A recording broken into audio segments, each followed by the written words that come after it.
आज बड़ा ही सुंदर प्रसंग महाराज श्री ने चुना है। श्री मिश्रा जी ने आज विषय दिया है सती चरित्र, सती प्रसंग। ये विशेष करके सभी माताओं के लिए जानने और सीखने योग्य प्रसंग है।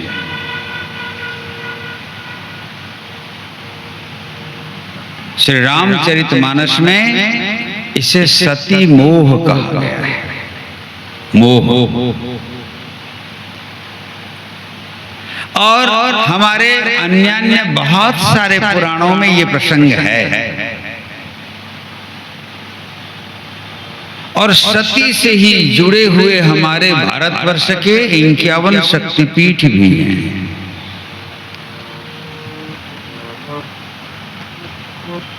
तो क्या है इस प्रसंग में? मेरे आने से पूर्व आप सब स्वामी सत्यवेदानंद जी से सुन रहे थे। सती जी को श्री रामचरितमानस में बहुत ही सुंदर ढंग से उपस्थापित किया गया है। तो पहले आप जान लें सती किसको कहते हैं। सती वह है जो आध्यात्मिक अर्थ में सत्य के मार्ग पर निरंतर चलती है।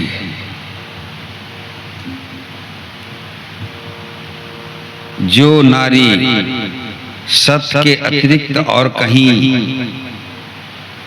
इधर उधर होती नहीं, किसी भी परिस्थिति में आ जाए परंतु परिस्थितियों के साथ जो कॉम्प्रोमाइज नहीं करती,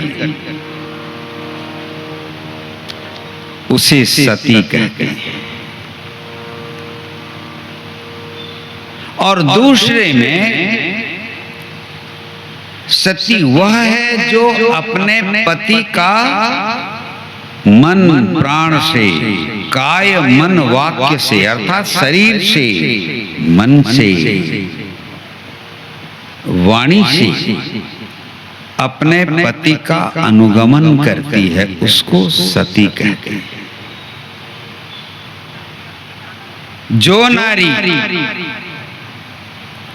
अपने पति को ही प्राण का आधार मानती है, उसे सती कहते हैं। और विशेष रूप से इसे जानना है, क्योंकि कम समय में हमें लंबे प्रसंग पर चर्चा करनी होती है ना, और अभी अधिक जानना है। तो नारियों में उत्तम, मध्यम और अधम जो स्त्रियां होती हैं, उनके बारे में सती अनुसुईया जी ने मानस में ही भगवती श्री सीता जी को उपदेश दिया है। सब पढ़े लिखे हो पढ़ ले। तो यहां ये तो बहुत प्राचीन समय की बात है।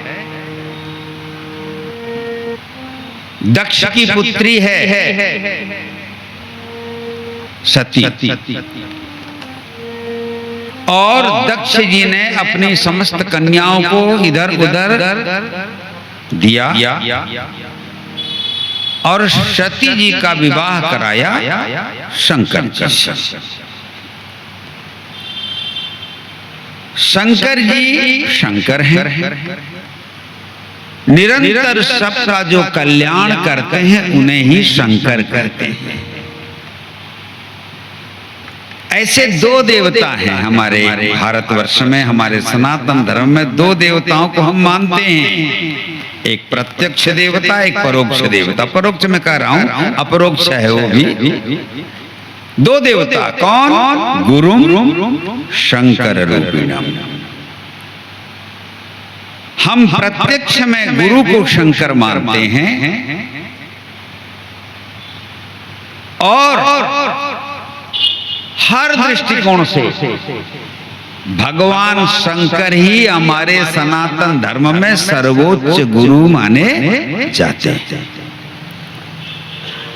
असली गुरु, जगत गुरु, जिन्होंने पुराण, इतिहास, तंत्र, योग से लेकर के हर चीज, यहाँ तक कि आप कर्मकांडी पंडितों के ज्योतिष और कर्मकांड का भी उपदेश शंकर जी ने पांजी रे पढ़ू चंदा कैलाश शिखरे रम्य गौरी पृच्छति, है ना। कोई भी शास्त्र, कोई भी पुराण, रामायण, अध्यात्म रामायण, महाभारत से लेकर भागवत तक कहीं भी आप चले जाइए, तंत्र के सारे आगम और निगम, आगम का मतलब होता है तंत्र, निगम का मतलब होता है वेद, ये सब की ज्ञाता भगवान शंकर हैं, इसलिए उन्हें आदि गुरु माना जाता है। तो वे तो हमारे सामने हर हमेशा आंखों के सामने नहीं रहते, आंखों के सामने जो प्रत्यक्ष गुरु रहते हैं, इसीलिए गोस्वामी जी ने शंकर जी से गुरु की तुलना की और कहा हमारे प्रत्यक्ष गुरु कैसे हैं, वो भी शंकर हैं।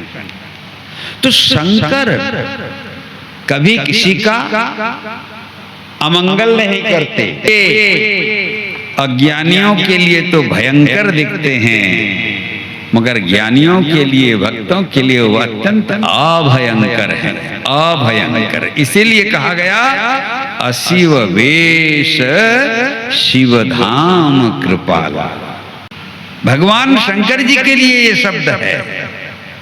देखने में लगता है कि उनका वेश अत्यंत अशिव, अमंगलकारक, अत्यंत भयंकर, अशुद्ध लगेगा ना। आप स्मशान में जाते हो तो आकर जनेऊ बदलते हो और नहाते हो, और शंकर जी स्वयं चिता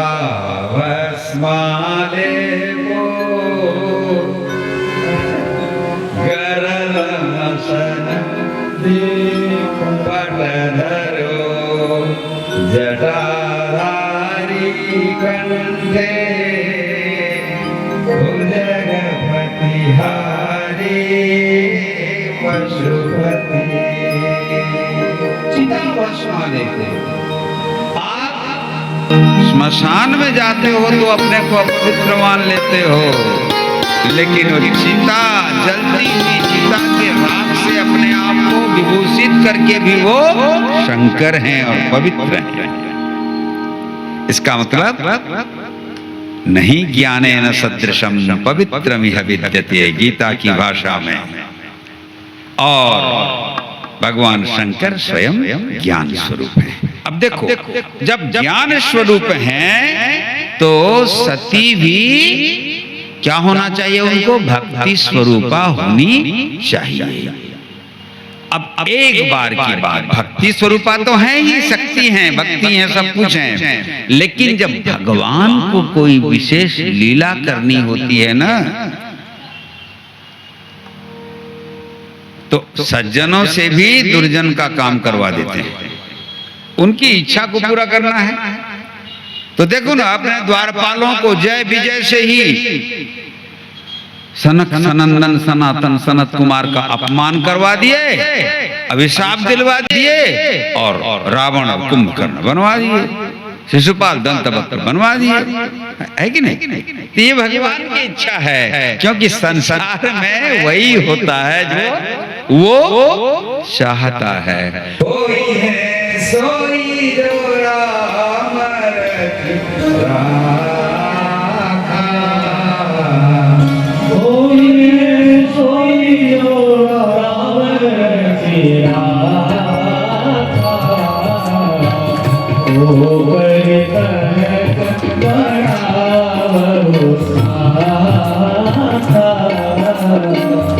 तो होगा तो वही जो उसको मंजूर होगा तो वही सबके साथ, आपके साथ, मेरे साथ, किसी के भी के साथ।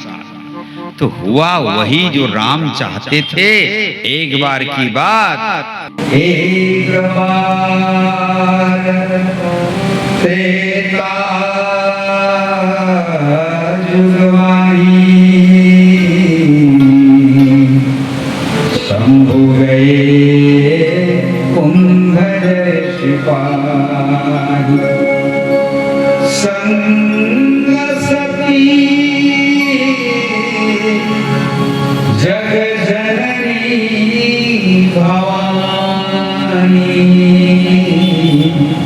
पूजा श्री अखिलेश्वर अब ये त्रेता युग का प्रसंग है। देखो भाई ऐसे ऐसे बहुत युग होते रहते हैं, कल्प कल्प कल्प। इसीलिए भगवान की कथाओं में भी अनेक प्रकार की विचित्रताएं देखने को मिलती हैं। प्रत्येक कल्प में समान होते हुए भी कथाओं में थोड़ी थोड़ी भिन्नता देखने को मिलती है। तो ये त्रेता युग की बात है। भगवान शंकर कैलाश से सती जी को लेकर दक्षिण दिशा की ओर कुंभज माने अगस्त्य ऋषि जी के आश्रम को पधारे। और किस लिए पधारे? सत्संग के लिए। जीवन में सत्संग से बड़ा कुछ भी नहीं है, ये जान लो। जो निरंतर सत्संग करता है वो मृत्यु लोक में भी अमर हो जाता है, और जो सत्संग को छोड़कर कुसंग में जाता है वो अमर्त्य लोक में स्वर्ग में होने पर भी वो फिर यहाँ आकर रात दिन दुख शोक में मरता रहता है। सत्संग न होने के कारण आज देश की दुर्गति है। अगर सत्संग सही ढंग से होता तो देश कुछ और होता। तो गए सत्संग के लिए। अब जब गए ऋषि आश्रम में, और कुंभज ऋषि अगस्त्य ऋषि जी भी तो कोई छोटे मोटे ऋषि नहीं है। कितने बड़े ज्ञानी होंगे कि ज्ञान स्वरूप परमात्मा स्वयं भगवान शंकर सत्संग के लिए जा रहे हैं। अगस्त्य जी भगवान की कथा कहने में बड़े पारंगत थे, बड़े रसीले थे, बहुत अच्छे ढंग से बोलते थे। तो गए, तो जब स्वयं भगवान शंकर आए हैं, भगवती सती आई हैं, तो ये दोनों कौन हैं? जगतः पितरो। ये जगत के पिता हैं और ये जगत की माता है। गोस्वामी जी लिखते हैं क्या? संग सती और जग जननी, जगत की माता। संग में भगवान शंकर किसको ले रहे हैं?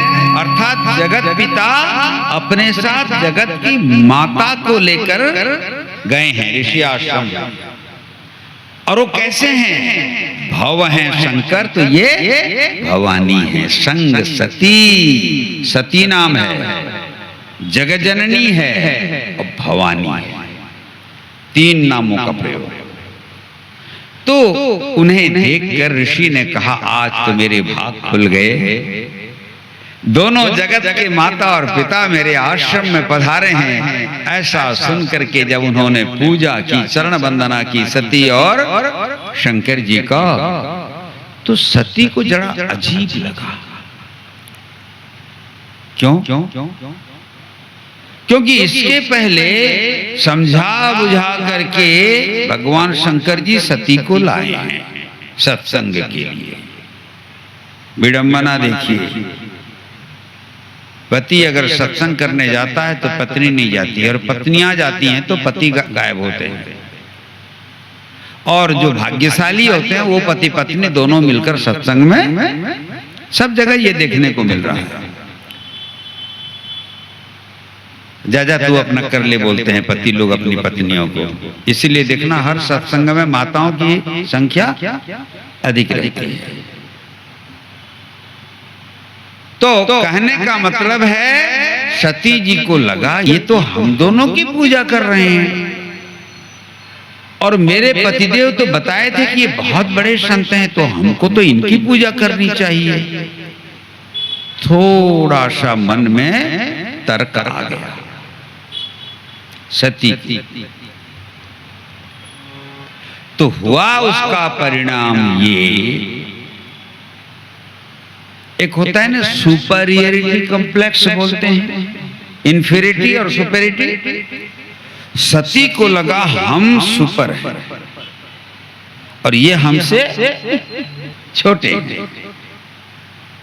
तो छोटे के मुख से हम बड़ी बात कैसे सुनेंगे, हम तो बड़े हैं। जैसे ही ये बड़प्पन का भाव आया, सती का दिमाग अब अस्थिर हो गया। इसीलिए वहां गोस्वामी जी ने मानस पढ़ना आप देखना लिखे हैं, राम कथा मुनिवर जब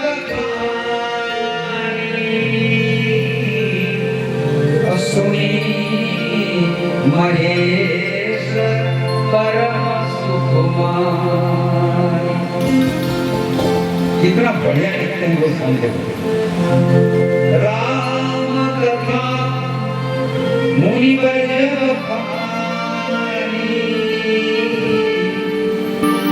मुनि ने भगवान श्री राम की कथा बोलना चालू किया। अत्यंत रसमयी कथा, भगवान की कथा सदैव, चाहे राम की कथा हो, कृष्ण की कथा हो, कभी मन भरता नहीं। और जो बोले कि हो गया, तृप्त हो गया, तो समझना तुम कथा की महिमा नहीं जानता और कथा का रस का ज्ञान उसे। तो बैठे दोनों हैं और मुनि कथा कह रहे हैं, लेकिन सुनी महेश और अत्यंत गदगद हो गए, परम सुख माने थे दोनों। सुना किसने?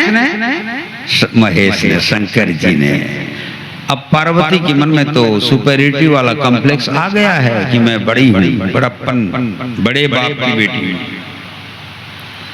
उसका परिणाम ये हुआ, देखो भक्ति के परम आचार्य माने जाते हैं भगवान शंकर। श्रीमद् भागवत के अंत में कहा गया है, द्वादश स्कंद में पढ़ लेना, वैष्णवानाम यथा शंभु। शंकर जी से बड़ा वैष्णव कोई और नहीं हो सकता। विष्णु भक्त वो लोग बड़े अज्ञानी हैं जो शिव को वैष्णव नहीं मानते। हमारे भारतवर्ष में ऐसे भी लोग हैं जो खुद को तो वैष्णव कहते हैं और शिव को नहीं मानते, और शिव को मानने वालों को भी वो नहीं मानते। उनको क्या कहा जाए, आप लोग सोच लीजिए अपने मन से। उनको जो कहना है बोलिए, मैं कुछ नहीं कहूंगा। लेकिन ऐसे लोगों के कारण ही भारतीय अध्यात्म जगत में विखंडन होता है। आज भारत की सांस्कृतिक परंपरा और आध्यात्मिक परंपरा जो टूट रही है, ऐसे ही भेदवादियों के कारण। जगत गुरु आदि शंकराचार्य ने अभेद का, एक ब्रह्म का उपदेश करके सबको एक बना दिया था। फिर भेदवादियों ने उसको तोड़ दिया। शंकर जी को ही गाली देने लगे और शंकराचार्य को भी गाली देने लगे। परिणाम क्या हुआ? भारत टूटा, हर तरह से टूटा और कमजोर हुआ। मैं उस प्रसंग की ओर जाना नहीं चाहता। मैं तो यह आपको बताना चाहता हूं कि भगवान शंकर जी से बड़ा वैष्णव और कोई नहीं है। वैष्णवानाम यथा शंभु। तो भगवान राम की कथा सुनकर गदगद हो गए। बोले कथा सुनने के बाद प्रवक्ता को दक्षिणा दिया जाता है कि नहीं? तो दक्षिणा जब देने लगे, शंकर जी तो सब कुछ दे सकते हैं, है कि नहीं? उनको औढ़रदानी कहा जाता है ना। शंकर जी क्या है? औढ़रदानी। अपने पास वो कुछ नहीं रखते, स्मशान वासा। अब स्मशान में कोई रखता है क्या कुछ? वो तो रहते हैं कुछ स्मशान में, इसीलिए शंकर जी का कोई पॉकेट नहीं है। शंकर जी के पास कुछ नहीं, लेकिन है औढ़रदानी। जब हाथ जोड़कर कहा, महाराज जी आपने तो इतनी अच्छी कथा सुनाई कि आपको मैं सर्वस्व दे दूं, बोलिए क्या चाहिए? अगस्त जी ने कहा, प्रभु कुछ नहीं चाहिए, आप तो भक्ति के आचार्य हैं, मैंने हरि की कथा सुनाई है, आप मुझे हरि भक्ति का दान कर दीजिए। संत को क्या चाहिए? भगवान शंकर जी ने भगवान की भक्ति का सारा स्वरूप बताकर कहा, हे महात्मा, आप महान भक्त हैं, है ना? तो शंकर जी ने भगवान की भक्ति की चर्चा की और अगस्त जी ने भगवान की कथा, भगवान की लीला, भगवान का तत्व, भगवान का रहस्य बताया। दोनों एक दूसरे से इतने अधिक प्रभावित, प्रसन्न थे कि मत पूछिए। लेकिन सती वहां तटस्थ थी। इसीलिए आगे जब प्रसंग आता है, आश्रम में कुछ दिन रहे, कुछ दिन वहां रहे दोनों, लेकिन दोनों रहे अवश्य, मगर सती को आश्रम का वातावरण अनुकूल, क्योंकि वहां आश्रमों में उतने अधिक सुख सुविधा तो होते नहीं, इसीलिए उतना अधिक मन नहीं रम रहा था। लेकिन क्या करें, मजबूरी है, पति हैं। जब शंकर जी आश्रम में रह रहे हैं तो वो तो कुछ नहीं कर सकते। कुछ दिन रुके, लेकिन वहां से उनका मन हुआ कि कैसे जल्दी चलें। शायद सती बोले हों कि बाबा चलिए अब जल्दी, अब हो गया। तो शंकर जी अब चले तो वहां गोस्वामी जी लिखते हैं, कुछ दिन रहने के बाद भगवान शंकर जब वहां से चले तो लिखते हैं, चले भवन संग दक्ष कुमारी। अब सोचो, जब आश्रम में सत्संग के लिए जा रहे थे तो लिखा जगत जननी, मां, संसार की माता। लेकिन वहां कथा श्रवण नहीं करने से, हरि भक्ति का श्रवण नहीं करने से, दो महापुरुषों, गुरु और गोविंद, अर्थात गुरु और शंकर दोनों थे वहां, दोनों की चर्चा न सुनने से, उसकी उपेक्षा होने से, गोस्वामी जी जिनको जगदम्बा का सम्मान देकर इतनी बड़ी उपाधि दिए थे, उनका डिमोशन कर दिया, उनका पतन कर दिया। और लौटते समय लिखा, अरे मैंने पहले तो जगदम्बा लिख दिया था, लेकिन है नहीं ये जगदम्बा, ये अब उतर गए हैं, अपने बाप की बेटी बन गए हैं, माने दक्ष कुमारी बन गई। ऐसा क्यों? दक्ष कुमारी मतलब दक्ष क्या है? दक्ष कौन है? दक्ष का मतलब होता है चतुर, समर्थ।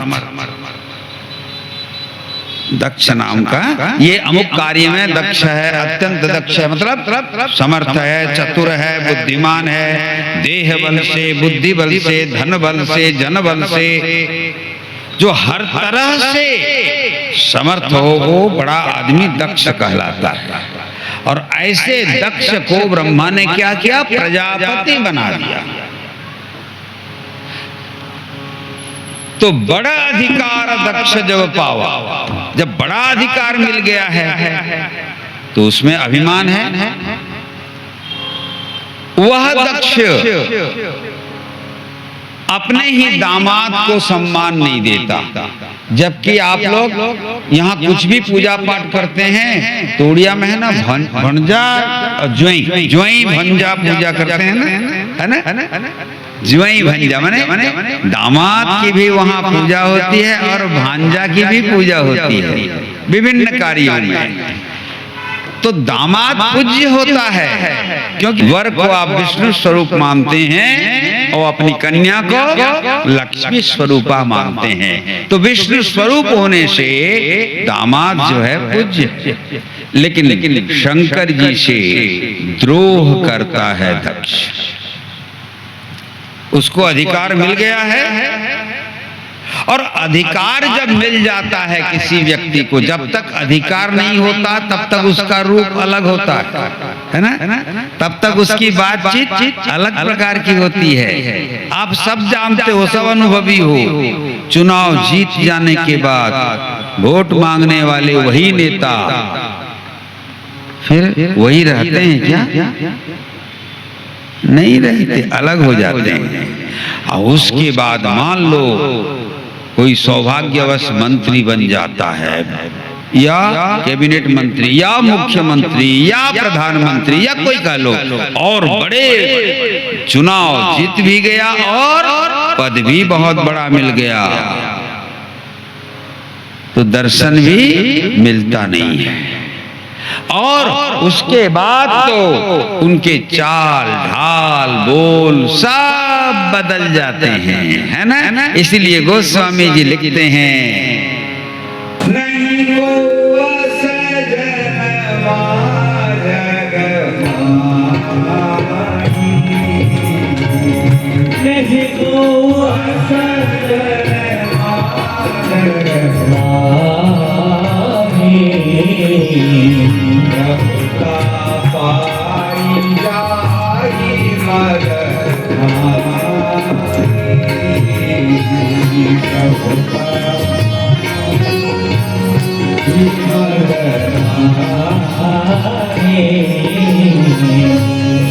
नहीं लिखते हैं, संसार में कोई ऐसा पैदा नहीं हुआ है जो अधिकार पा जाने के बाद घमंडी नहीं बनता है। जिसके पास जनबल हो जाते हैं, माने मान लो किसी संगठन का नेता हो जाता है, जिसके पीछे स्लोगन देकर सैकड़ों हजारों लोग चलते हैं, वो भी कहता है कि मैं कोई। जिसके पास धन बल आ जाता है, जो महाधनी हो जाते हैं, बड़े धनी, धनवान व्यक्ति भी अभिमानी अहंकारी होते हैं, हो जाते हैं। धन उनको ऐसा बना देता है। अधिकार जब मिल जाता है किसी व्यक्ति को, तो वो भी अभिमानी बन जाता है, घमंडी बन जाता है। या फिर जिसमें कोई ज्ञान ध्यान नहीं, जो अत्यंत मूर्ख हो, वो भी बड़ा घमंडी होता है। तो बहुत कम ऐसे लोग होते हैं भगवान की कृपा पात्र लोग, जिनके पास सब कुछ होने के बाद भी जो अभिमान नहीं करते, गर्व नहीं करते, दंभ नहीं करते। लेकिन दक्ष के साथ बात उल्टी हो गई। जब अधिकार मिला, प्रजापति बन गया, तो दक्ष अभिमानी हो गया। उसी अभिमानी बड़े बाप की बेटी थी सती।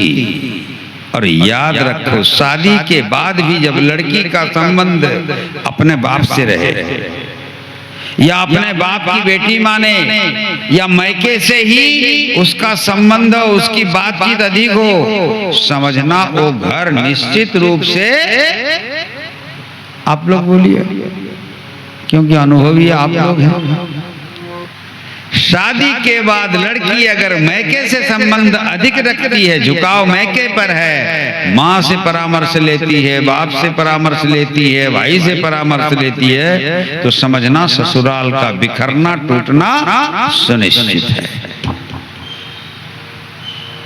और उसमें उसकी भी क्षति है, वह भी कभी शांति से नहीं रह सकती, न खुद शांति से रहेगी और न औरों को शांति दे सकती है। बड़े बाप की बेटी थी और पूजा मिल गया, मन में भाव बदल गए, और इसीलिए भगवान की कथा का और सत्संग का, दो महापुरुषों की संगति का तिरस्कार किया सती ने।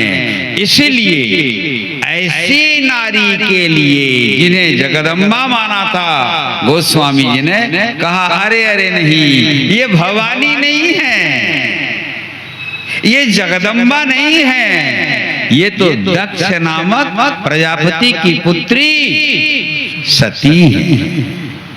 मैंने बताया था ना 3 नाम, संग, सती, जगजननी और भवानी।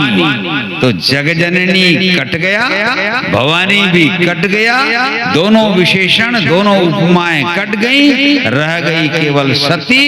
और किसके? बाप की बेटी, दक्ष की पुत्री बनकर रह गई थी जगत जननी। डिमोशन हो गया तो पुत्री बन गई।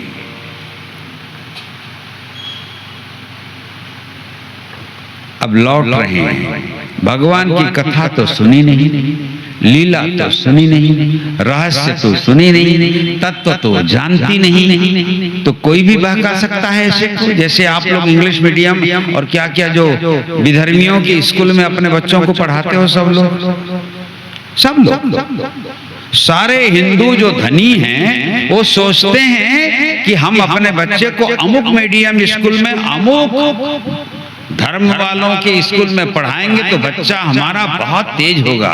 लेकिन वहां पहुंचते ही आपकी बच्चे बच्चियां सिंदूर नहीं लगा सकती, चूड़ियां नहीं पहन सकती, हिंदू चंदन नहीं लगा सकते, सरस्वती पूजा नहीं कर सकते। गणेश जी के नाम पर वहां व्यंग सुनने को मिलता है, सरस्वती जी के नाम पर व्यंग सुनने को मिलता है, आपके सारे देवी देवताओं के नाम पर वहां तिरस्कृत करने योग्य बातें सुनने को मिलती हैं। आपके धर्म से संबंधित वहां कोई क्रिया नहीं होती, लेकिन उनके धर्म से संबंधित होती है। इसीलिए देखना, जो ऐसे स्कूल होते हैं वहां से पढ़े लिखे जो बच्चे आते हैं, आपके देवी देवताओं पर प्रश्न चिन्ह खड़ा करते हैं। इसीलिए हिंदू धर्म टूट रहा है। तुम क्या बचाओगे हिंदुस्तान को? हिंदुस्तान को बचाना है तो जहां से संस्कार का शुभारंभ होता है वहां से अपने बच्चों को बनाओ। ये धर्मनिरपेक्षता नाम की जो धोखाधड़ी है उसमें मत पड़ो। मैं धर्मांध बनने की बात नहीं कर रहा हूं। जो धार्मिक, सच्चा धार्मिक होता है वो कभी धर्मांध नहीं होता। लेकिन बड़े बाप की बड़ी बेटियां, बड़े बच्चे दिखावे के लिए बड़े बड़े स्कूलों में ज्ञान प्राप्त करने जाते हैं और आकर यहाँ भी वही करते हैं जो वहां हो रहा है। माता पिता का पहला तिरस्कार करते हैं।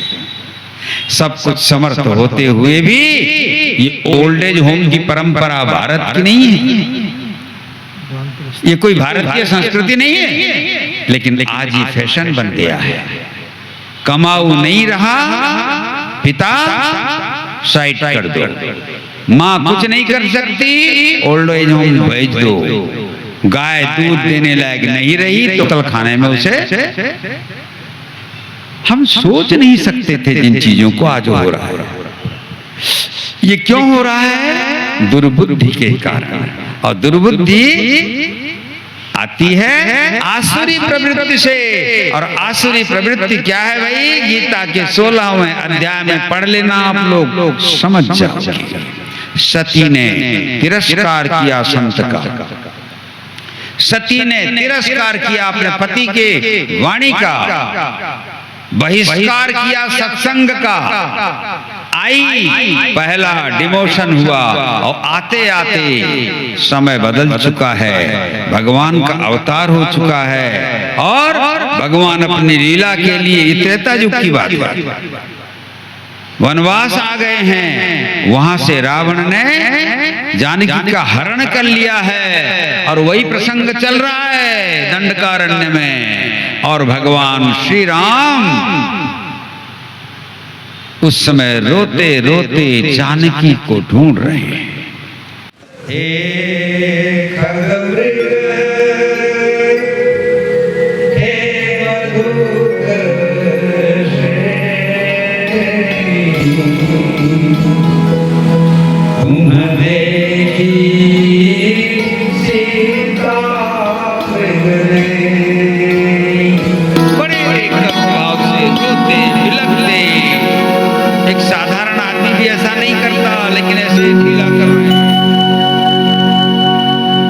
भगवान शंकर सोच रहे भगवान का तो अवतार हो गया है, क्या चल रहा है, पता चल गया कि ये लीला चल रही है। तो उधर से सती के साथ आ रहे हैं भगवान दंडकारण्य से होते हुए। तो देखा कि भगवान क्या कर रहे हैं, श्री राम पूछ रहे किससे, हे खग पक्षियों से पूछ रहे, हे चिड़ियों तुमने सीता को देखा है? मृग प्रश्नों से पूछ रहे हैं, हे मृग तुमने सीता को देखा है? हे मधुकर गौरों से पूछ रहे हैं, हे मधुकर तुमने सीता को देखा है? और बड़े आर्त भाव से, हे खग मृग हे मधुकर से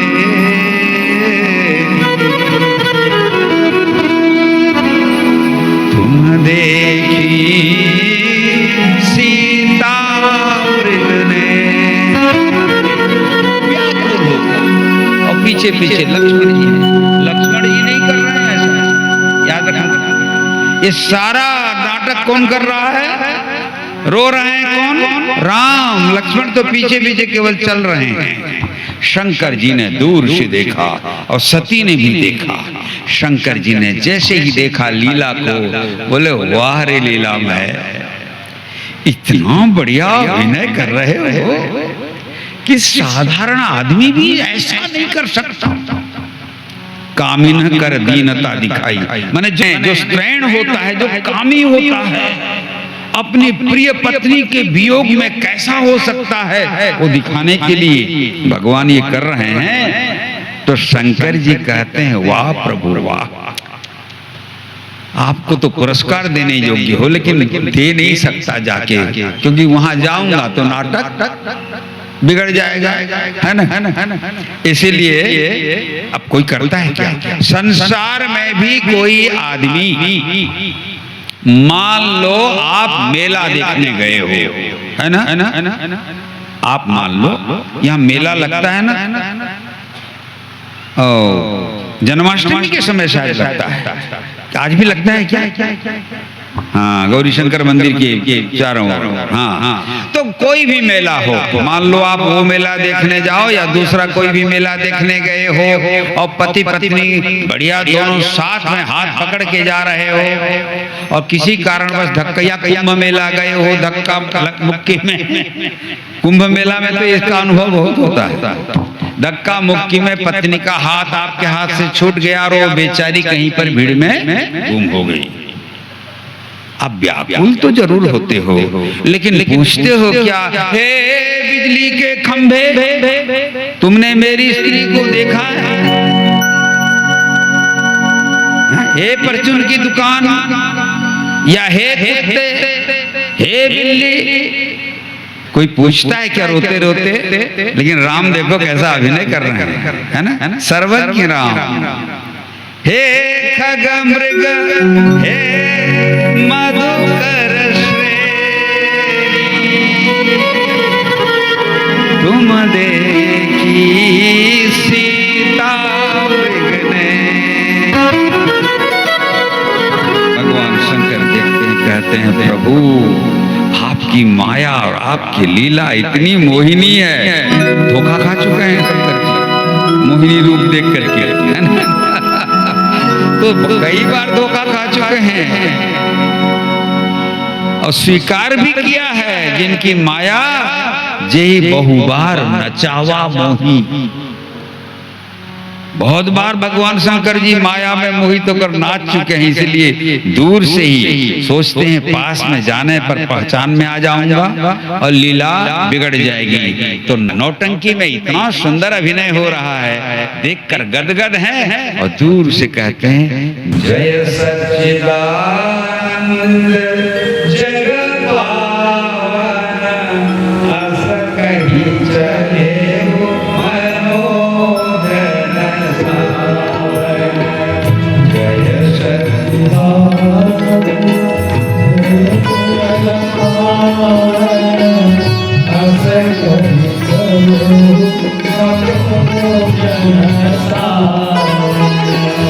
जय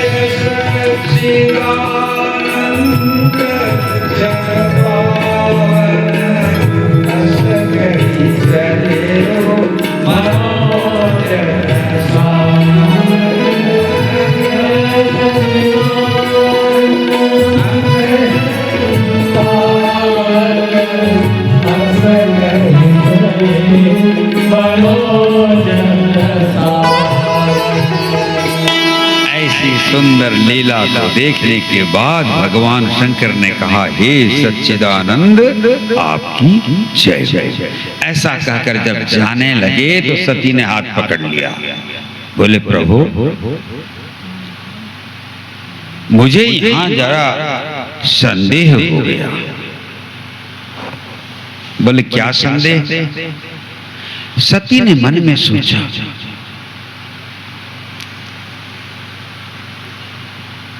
मेरे स्वामी सर्वज्ञ हैं और भगवान विष्णु भी सर्वज्ञ हैं। मेरे स्वामी इनको जय सच्चिदानंद बोलकर प्रणाम कर रहे हैं और जो सच्चिदानंद है वो अपनी पत्नी कहाँ है उसके बारे में उसको कोई ज्ञान नहीं है। तो पूछ रहा है पेड़ पौधे से, पशु पक्षियों से, और उसको मेरे स्वामी सच्चिदानंद बोलकर प्रणाम कर रहे हैं। संदेह हो गया।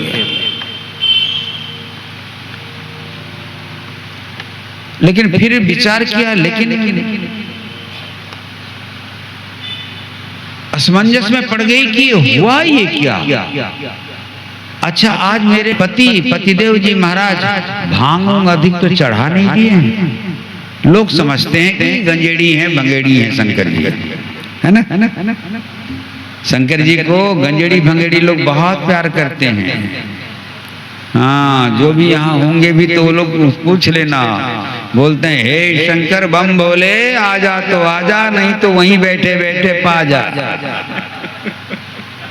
चढ़ा देते हैं सर, है ना। तो शंकर जी की भावना को देखकर सती समझ नहीं पाई, क्योंकि अब सती हो गई हैं। जगत जननी होती, भवानी होती, अर्धांगिनी होती तो बात समझ में आती। अब तो सती दक्ष पुत्री हो गई है। दक्ष जो है चतुर होता है, और चतुर व्यक्ति किसी चीज को जल्दी स्वीकारता नहीं है, वो तर्क करता है, तर्क करने लगता। और शास्त्र का नियम यही है कि विश्वास से मिलई कृष्ण तर्के बहुत। भगवान विश्वास जिसके पास होता है उसको मिलते हैं। जो तर्क करता है तार्किकों को भगवान नहीं मिलते, उनसे दूर रहते हैं। विश्वासी प्रेमी भक्तों से भगवान निकट हो जाते हैं, लेकिन तार्किकों से दूर हो जाते हैं। तो तर्क करने लगी, पकड़ लिया हाथ को, तो भगवान शंकर समझ गए कि अरे इसके मन में राम की लीला को देखकर तर्क आ गया। और मैंने अपने मुख से जय सच्चिदानंद कहकर जिन्हें प्रणाम किया, मेरी उस भावना का भी इसने सम्मान नहीं किया। ये मेरी भावना पर भी तर्क कर रही है। तो बात तो समझ गए, अंतर्यामी है। बोले सती, देखा सती की ओर, थोड़ा मुस्कुराए और एक बहुत बढ़िया बात बोले, सुनहि सती तव नारी शोभा, सुनहि सती तव नारी शोभा, संशय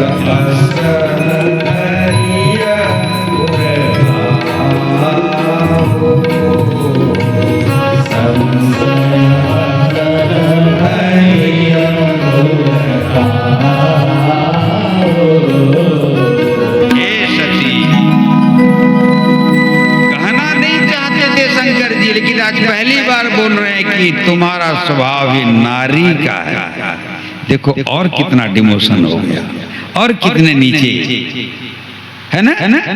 अब श्री राम की लीला पर संदेह हो जाने से और अपने पति की भावना पर संदेह हो जाने से और नीचे गिर गई और एक साधारण नारी बन गई। और ये सर्टिफिकेट कौन दे रहा है? उनका खुद का पति बोल रहा है, सुनहि सती तब नारी स्वभाव। हे सती, तुम्हारे अंदर अब नारी का स्वभाव प्रकट हो गया। नारी का स्वभाव क्या है भाई? आप लोग गलत मत समझना माताओं, आप लोग वो नारी नहीं थी। मैं उन नारियों की बात कर रहा हूं जो हरदम अपने पति पर आप बोलो 8:30 बजे पहुंचना चाहिए ऑफिस से और भूले भटके आप कहीं बिगड़ गए और 9:30 बजे घर पहुंचे, 50 क्वेश्चन हो जाएगा। इतने देर तक कहाँ थे, क्या कर रहे थे, और प्रमाण भी मांगेंगी। और नहीं तो फिर रामायण महाभारत के सारे कांड और सारे अध्याय चालू है ना। तो नारी का सहज स्वभाव है संदेह करना। यहाँ की नारियों की बात मैं बिल्कुल नहीं कर रहा हूं। किसको अपना जीवन प्यारा नहीं होगा, है ना। ये नारी शक्ति भी है ना। और आजकल नारी शक्ति समूह को सरकार बढ़ावा दे रही है। अब यहाँ की माताओं को अगर संदेही बता दिया जाए तो पता नहीं क्या करने, है ना। लेकिन हमारी माताएं बड़े प्रेम से सुन रही हैं, भक्ति स्वरूपा है। लेकिन सती को कहते हैं नारी स्वभाव है तुम्हारा। और नारी का सहज स्वभाव है पति पर भी विश्वास नहीं करना, औरों पर भी विश्वास नहीं करना, हर जगह संदेह करना।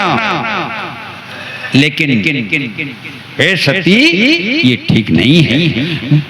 बोले भगवान, आप जिनको जय सच्चिदानंद कहते हैं, अगर वह सच्चिदानंद ये होते तो मन में विचार आ रहा है, ब्रह्म जो व्यापक विरज अज, जो ब्रह्म व्यापक है, विरज है, अज है, जो सर्वज्ञ है, आपके समान अंतर्यामी है, मेरे पति के समान अंतर्यामी है, वह एक अज्ञानी व्यक्ति के समान, मूढ़ के समान अपनी पत्नी को ढूंढ रहा है। क्या उसे मालूम नहीं कि वो कहां होगी?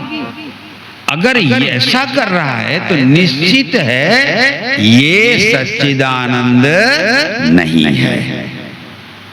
न ये सत्स्वरूप है, न चित स्वरूप है, न आनंद स्वरूप है। ये भगवान तो हो ही नहीं सकता। शंकर जी ने कहा, हे सती, अगर इतना संदेह तुम्हारा जबरदस्त हो गया तो ऐसा करो, अपने संदेह को दूर करने के लिए जाकर उसकी परीक्षा कर लो। शंकर जी ने सोचा, इसमें भी लगता है प्रभु की कोई माया है। प्रभु शायद कोई काम कराना चाहते हैं। इसीलिए शंकर जी ने कहा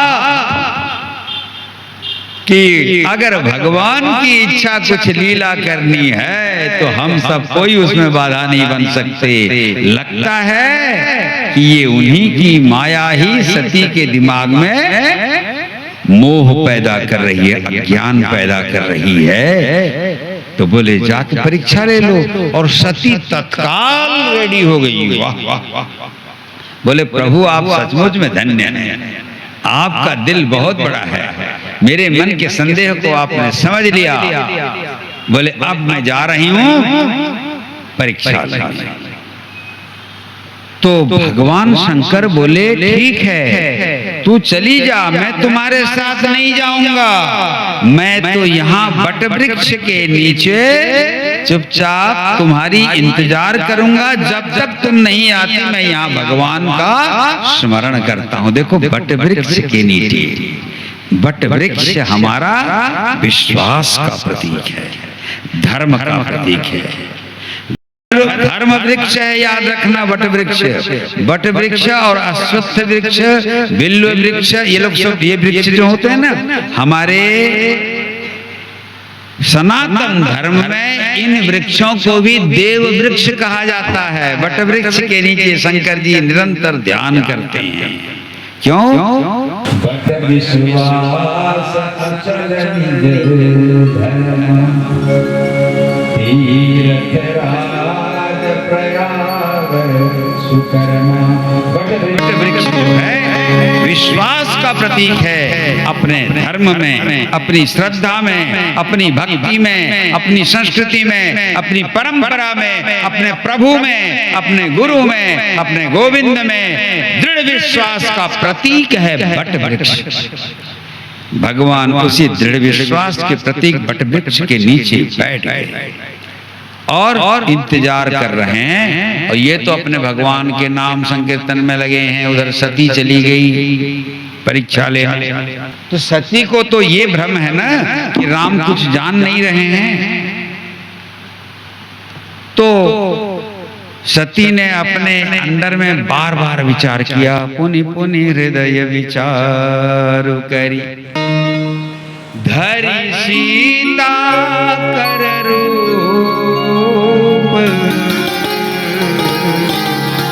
बार बार हृदय में विचार किया तो वो इस निर्णय में पहुंची कि इनकी पत्नी है सीता, सीता का अपहरण हुआ है।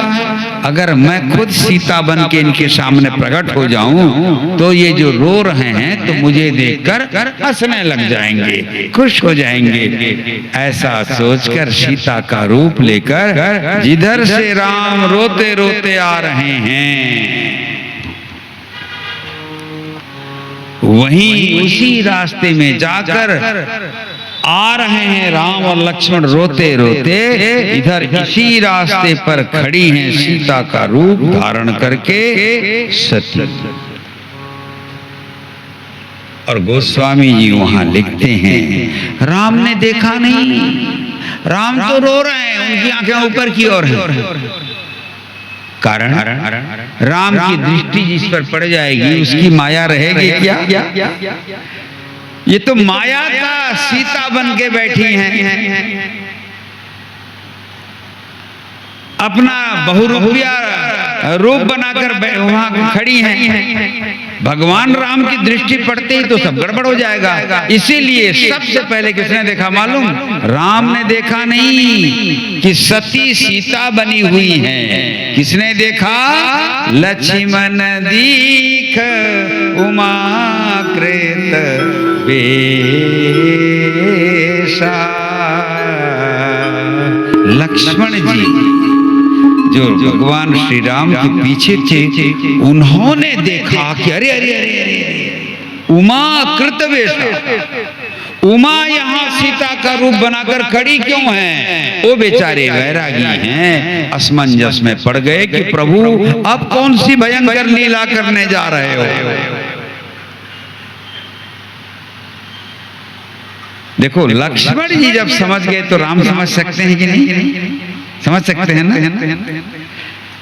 लक्ष्मण जी वैराग्य के प्रतीक हैं, परम वैरागी हैं। और जिनमें वैराग्य होता है उनमें ज्ञान भी होता है। ज्ञान का ज्ञान स्वरूप राम का अनुगमन कर रहे हैं, राम के साथ छाया के समान लगे हैं लक्ष्मण जी। उन्होंने देखा कि सती ने सीता का रूप धारण किया है तो चकित हो गए, कुछ नहीं बोल पाए। भगवान श्री राम से दूसरा कोई होता तो पीछे से पीछ को ऐसा करता, बोलता भैया देखो देखो देखो सामने क्या है। लेकिन लक्ष्मण उतना भी नहीं कर पाए। और तब तक श्री राम पहुंच गए सीता के वेश में खड़ी सती के सामने। अब वहां जाते ही सती क्या सोच रही थी? मुझे देख करके राम सीता के रूप में देखकर समझ जाएंगे कि उनकी सीता मिल गई, अब प्रसन्न होकर मुस्कुरा देंगे। और हुआ भी वही। राम जैसे ही पहुंचे सीता वेशधारिणी सती के सामने, देखते ही पहली बार आंखों से उन्हें देखे और देखते ही मुस्कुरा दिया। तो फिर से भ्रम हो गया सती को कि अरे अब देखो इन्होंने मेरे को सीता समझ लिया, भ्रम हो गया। लेकिन राम ने तो मुस्कुराया था किसी और कारण से। सीता को देखते ही न राम के प्रभु श्री राम के आंखों में आंसू नहीं है, वो व्याकुलता नहीं है, सीता के विरह का कोई चिन्ह उनके चेहरे में नहीं है, वो तो प्रसन्न है ना? प्रसन्नताम यानगताभिषेकतस्ततान अम्ले वनवास दुःखतः। भगवान श्री राम का जो मुखारविंद है ना, सदैव एक जैसा रहता है, मंद मंद मुस्कान, मंद मंद स्मित हास्य से प्रफुल्लित मुखारविंद है भगवान श्री राम का, है ना? वही स्वरूप आ गया। कोई कहीं विरह का कोई गीत नहीं, कोई संगीत नहीं, कोई रोना नहीं, कोई धोना नहीं, बल्कि क्या हुआ, मुस्कुरा दिए। और भगवान श्री राम ने हाथ जोड़ लिया और पूछते हैं, हे माँ, क्या बोलते हैं, हे माँ। कोई साधारण व्यक्ति भी, दूसरी नारी भी अगर आपके स्त्री का रूप धारण करके नौटंकी करने लगे, स्टेज में आप जाके हे मां बोलेंगे? कोई बोलेगा क्या? लेकिन देखो असाधारण है राम, साधारण नहीं है। सती को देखते ही हाथ जोड़ लेते हैं और कहते हैं, हे मां। प्रणाम करके पूछते हैं, कहां वृषकेतु? अपने प्रणाम करने का एक अभिवादन का नियम है अपने सनातन धर्म में, पहले था अभी तो नहीं है। अपने पिता का नाम लेकर, अपना नाम लेकर प्रणाम करने का एक नियम है।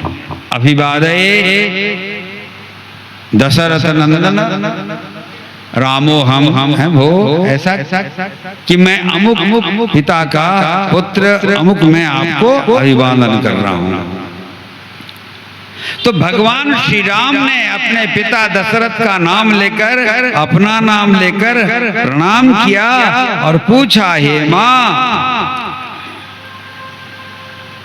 कहो कहां वृषकेतु? शंकर जी कहां गए? अब विपिन अकेली फिरो के ही हेतु।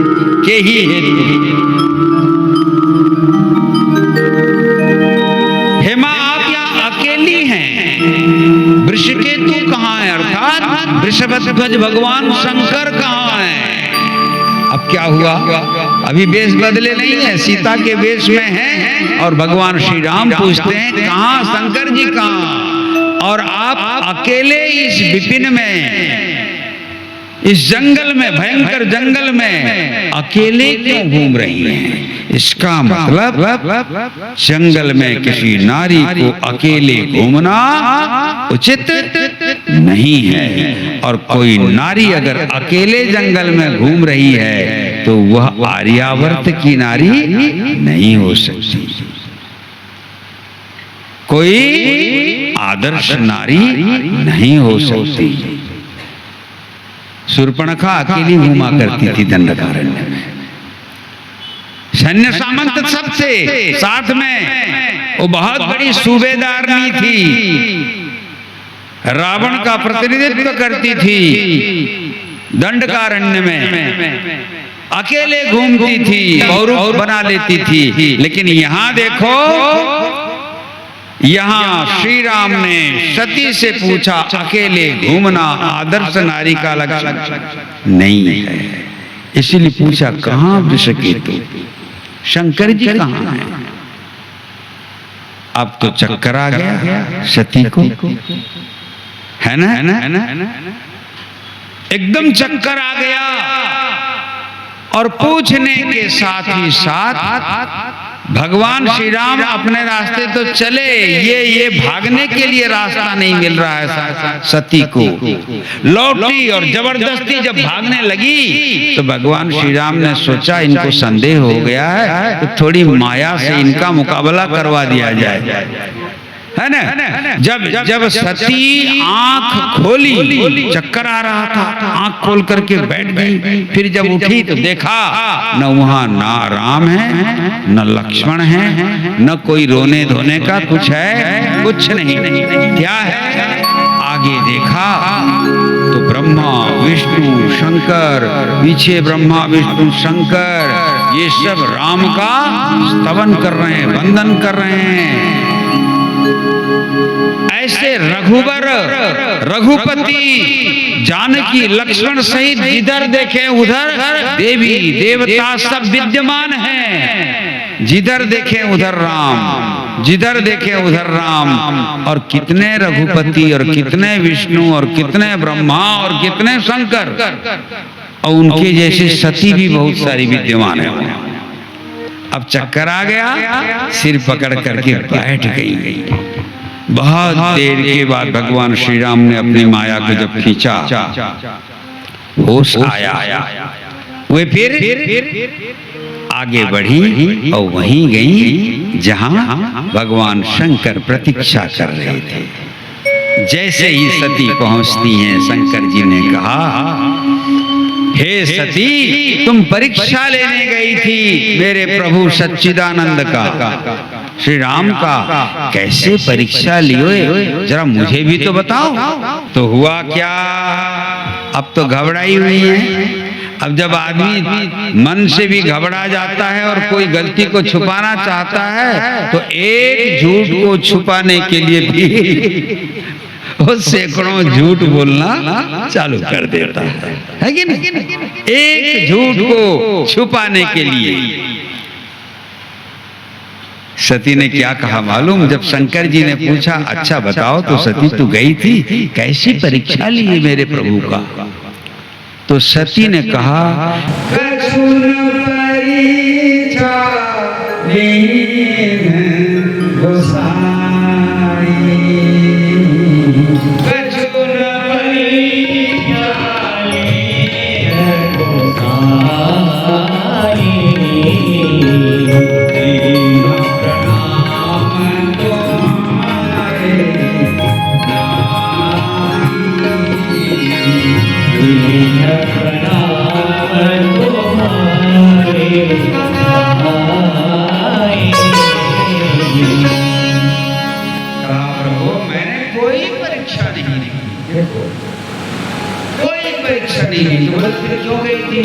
बोले आपने प्रणाम किया था तो मैं भी वहां जाकर के आपके समान जय सच्चिदानंद प्रभु का करके प्रणाम करके लौटा। झूठ बोलने वाले आदमी के चेहरे को देखने पर पता चल जाता है कि सच बोल रहा है कि झूठ बोल रहा है। भगवान शंकर को सती की बातों में पता चल गया कि ये जरूर कुछ छुपा रही है। तो आंख बंद करके देखा, अंतर्यामी तो है। आंख बंद करके देखा तो सती ने सीता का रूप ले लिया। शंकर जी ने कहा, ये मेरी मां बन गई थी। इसने इतना बड़ा अपराध कर दिया।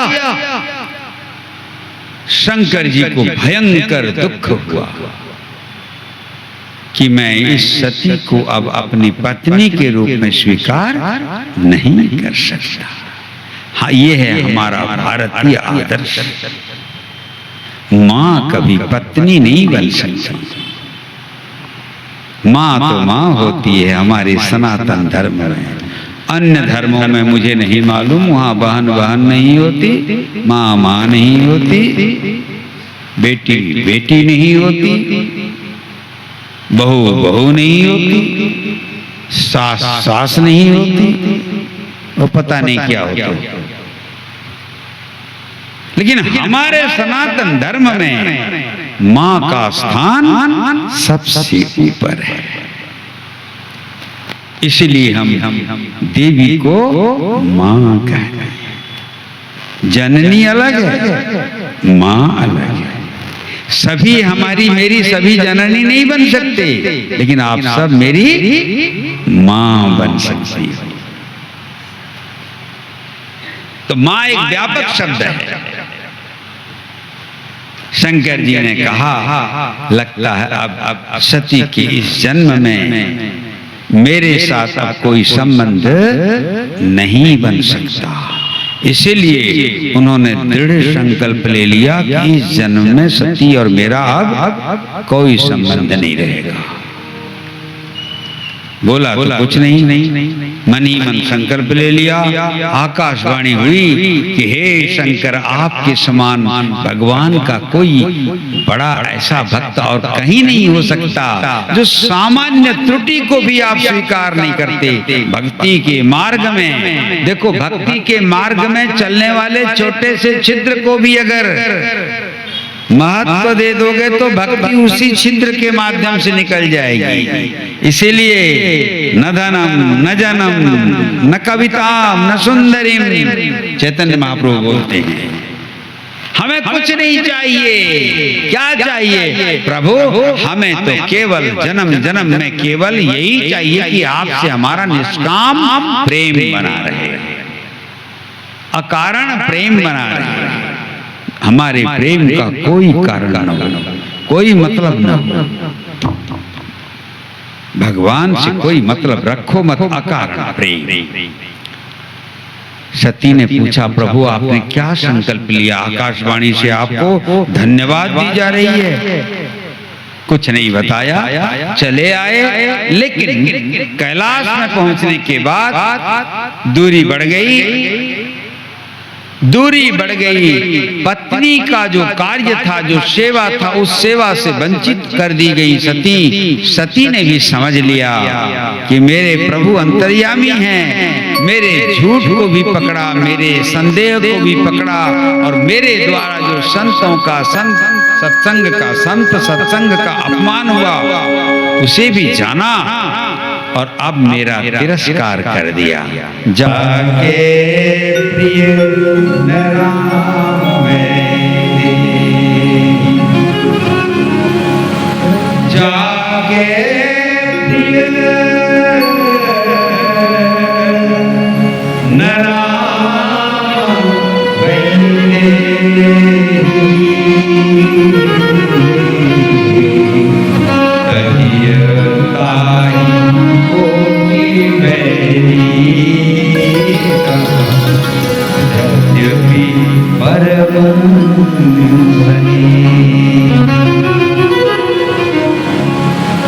राम जिसको प्रिय न हो, जानकी जी जिसको प्रिय न हो, वो चाहे कितना भी अपना कोई क्यों न हो, उसको दुश्मन के समान उसका त्याग कर देना चाहिए। क्योंकि जो राम का नहीं होगा वो तुम्हारा हो सकता है क्या? जो भगवान का नहीं होगा, जो भक्ति का नहीं होगा, वो तुम्हारा भी नहीं हो सकता। इसलिए भगवान शंकर ने सती का तो त्याग कर दिया। उसके बाद परिणाम देखो क्या हुआ। दक्ष शंकर का तिरस्कार करता है, यज्ञ करता है। शंकर जी के पास यज्ञ का निमंत्रण नहीं भेजता, लड़की के पास भी नहीं भेजता, वो तो पसंद भी नहीं करता था। लेकिन कैलाश के ऊपर से विमानों से जाते हुए यक्ष किन्नर गंधर्व देवताओं को देखकर सती पूछती हैं कि कहाँ जा रहे हो? उन्होंने पूछा तुम्हें नहीं मालूम? अरे तुम्हारा बाप बहुत बड़ा यज्ञ कर रहा है, तुम्हें निमंत्रण नहीं मिला? मिला नहीं। अरे मेरे पिता दक्ष इतने बड़े यज्ञ कर रहे हैं, मुझे बुलाए नहीं। मैं जाऊंगी, पिता का घर है। शंकर जी से आके पूछा तो शंकर जी ने कहा देखो सती, वो हमसे द्रोह करते हैं, हमारे कारण तुम्हें भी सम्मान नहीं देते। इसलिए यद्यपि गुरु के घर, पिता के घर, मित्र के घर जाने में कोई निमंत्रण की जरूरत नहीं होती, लेकिन जहां कोई खटपटी आ जाए तो वहां तो बिना बुलाए जाना अपमानजनक होता है। देखो अब तुम्हारी विचार जैसे हो, बोले मेरे बाप का घर है, आप लोग ऐसे ही बोलते हैं, मैं जरूर जाऊंगी। वहां गई और देखो सबने उसका निरादर किया और परिणाम ये हुआ कि योगाग्नि में जलकर वहां सती भस्म हो गई। लेकिन मरते समय क्षमा मांगते हुए उसने याचना की कि हे प्रभु, हे शंकर, मैंने इस शरीर में तो द्रोह किया, लेकिन आगे अब कभी ऐसा नहीं होगा और मेरा जहां भी जन्म हो, जैसे भी हो, मुझे आप ही पति रूप में स्वीकृत होंगे, आपके अतिरिक्त और कुछ नहीं। हे शंकर, मुझे ऐसा वरदान दीजिए। यह सोच करके सती यज्ञ कुंड में चली गई। उसके बाद दक्ष यज्ञ ध्वंस हुआ। अब सबको मालूम है ये कथा। मेरा कहने का मतलब ये है माताओं बंधुओं, नारी को, भारतीय नारी को संतों का तिरस्कार नहीं करना चाहिए। संत का, सत्संग का, दोनों का तिरस्कार है। संत का तिरस्कार नहीं, सत्संग का तिरस्कार नहीं। पति का अनुगमन करना चाहिए, पति पर संदेह नहीं करना चाहिए, पति के बातों पर भरोसा करना चाहिए। फिर भगवान की लीलाओं को देखकर भी भ्रमित नहीं होना चाहिए। भगवान के अस्तित्व को लेकर संदेह नहीं करना चाहिए और कभी भी गुरु और गोविंद की परीक्षा बोलो नहीं करनी चाहिए। और अगर कोई ऐसा करता है तो उसकी वही गति होती है जो सती की गति हुई। माताओं बंधुओं, सती चरित्र से हमें ये जानना चाहिए कि हमें अपने सनातन धर्म में जो नीति, नियम और मर्यादाएं हैं, उन मर्यादाओं के अंदर रहकर हमें अपने धर्म का पालन करना चाहिए।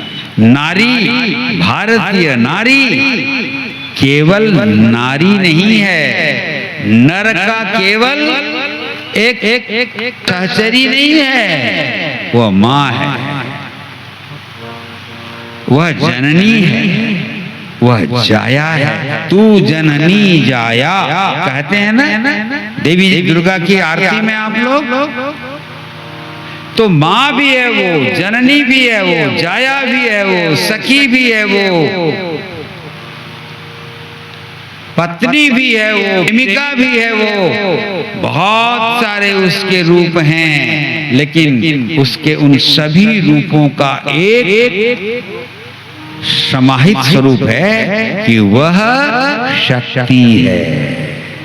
नारी ही क्या है? शक्ति है। जिस शक्ति का आश्रय लेकर ब्रह्मा संसार का सृजन करते हैं, ब्रह्माणी की शक्ति से, वैष्णवी शक्ति से विष्णु भगवान पालन करते हैं, और रुद्राणी शक्ति से भगवान रुद्र अर्थात शिव संसार का संहार करते हैं। तो बिना शक्ति के शिव हिल भी नहीं सकते। इसलिए हमें जानना चाहिए कि भारतीय सनातन धर्म में नारी शक्ति है, भक्ति है, और शक्ति और भक्ति के रूप में नारी जीव को मुक्ति प्रदान करती है। इसीलिए शक्ति को भी हम नारी स्त्रीलिंगवाची शब्द, भक्ति भी स्त्रीलिंगवाची शब्द, और मुक्ति भी। और नर चाहता क्या है? शक्ति प्राप्त करना चाहता है, भक्ति प्राप्त करना चाहता है, और अंत में मुक्ति प्राप्त करना चाहता है।